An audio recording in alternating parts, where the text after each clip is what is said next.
বড় মেয়ে প্রেমিকের সঙ্গে পালিয়ে যাওয়ায় এসএসসি পাস ছোট মেয়েকে 2 বছর ধরে ঘরবন্দি করে রাখার অভিযোগ উঠেছে বাবা ও সৎ মায়ের বিরুদ্ধে। 4-5 বছর হলে আমি দেখিনি এই ঘরের মধ্যে। বড় মেয়ের মতো ছোট মেয়েও যেন পালিয়ে যেতে না পারে সেই জন্য তাকে গৃহবন্দী করে রেখেছেন বাবা, এমন অভিযোগ প্রতিবেশীদের।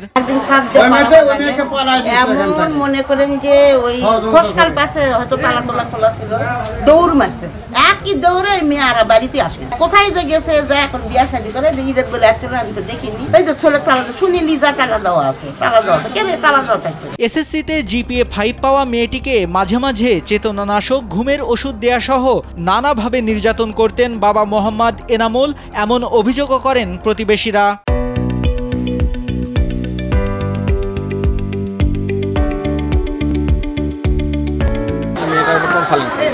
এমন করতে করতে এমন পর্দা লেগে গেছে, সেই ইঞ্জেকশন, ঘুমের বড়ি ক্যান্সেল করতে করতে সে আলাদাতে একবারে পাগলের মতো হয়ে গেছে। এমন অভিযোগের পর সেই বাড়িতে গেলে দেখা যায় ফটকে ঝুলছিল তালা। অভিযুক্ত বাবা মোহাম্মদ এনামুল ছিলেন গ্রামের বাড়িতে, পরে বাসায় ফিরে দেখেন এলাকাবাসী তার বাড়ির সামনে হইচই করছিল।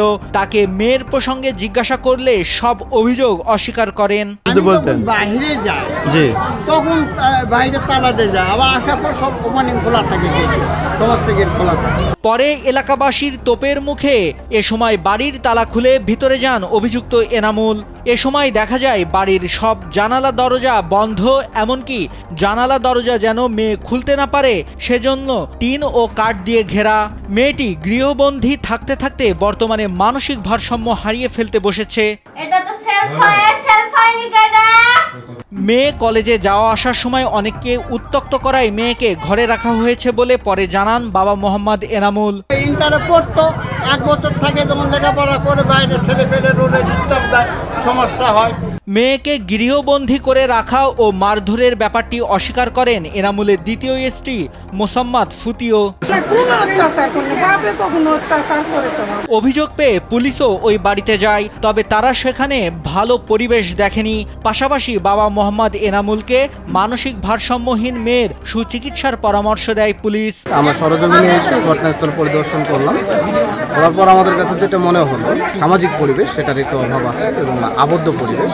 সেখানে দেখা যাচ্ছে যে মেয়েটা একটু মেন্টালি ডিসঅর্ডার।